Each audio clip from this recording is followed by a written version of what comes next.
The state president of CITU, Shankar Prasad Datta, organized a press meet on Monday where he demanded to reimburse and solve the various issues of ICDS workers.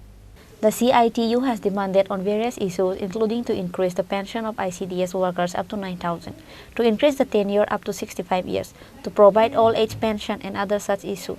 The state president of CITU, Shankar Prasad Datta, organized a press meet on Monday at CITU office where he demanded to reimburse and to solve the various issues of ICDS workers.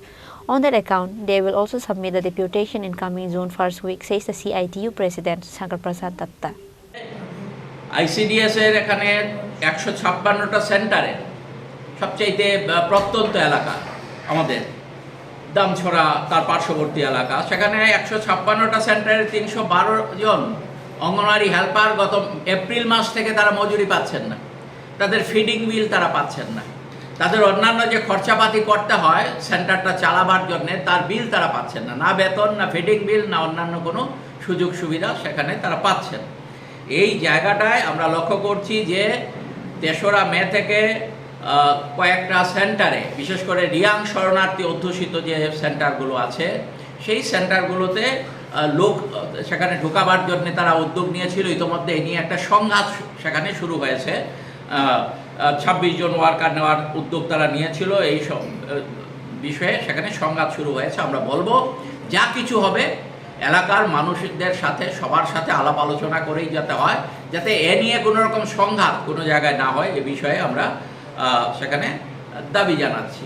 তার পাশাপাশি এই বিষয়গুলো তারা কার্যকর যদি করে ফেলে আগামীকাল থেকে এবং 1 জুন থেকে যদি সেন্টারগুলোতে যেতে না দেয়, আমরা তার জন্য ডেপুটেশন যেতে চেয়েছিলাম ডাইরেক্টরের কাছে। তারা কার্যকর করে ফেলছে 30 মে থেকে, আমাদের ডেট দিয়েছে 8-9 জুন। আমরা বলছি না, সেই ডেট আমরা মানি না। আমরা প্রথম মনে করেছিলাম প্রতিনিধিত্বমূলক ডেপুটেশন, আমরা গণ ডেপুটেশনে যাব। জুন মাসের প্রথম সপ্তাহের মধ্যেই যে কোনো একটা দিনে আমরা গণ ডেপুটেশনে আমরা যাব সোশ্যাল ওয়েলফেয়ার ডিপার্টমেন্টের কাছে, যাতে এই বিষয়গুলো কার্যকর করার ক্ষেত্রে অঙ্গনওয়াড়ি ওয়ার্কার এবং হেল্পারদের পাশে তারা মানবিক দৃষ্টিভঙ্গিতে দেখার যে বিষয়টা, এই মানবিকতা বলতে এই সরকারের কিছু নেই, একেবারে সম্পূর্ণ অমানবিক। যারা কম রোজগারের মানুষ, যারা সরকারি কর্মচারী না, তাদের কথাটাও এই সরকার ভাবলো না। এর চাইতে অমানবিক সরকার আর কিছু হতে পারে বলে আমরা মনে করি না। ব্যুরো রিপোর্ট, চিনি খোরাং।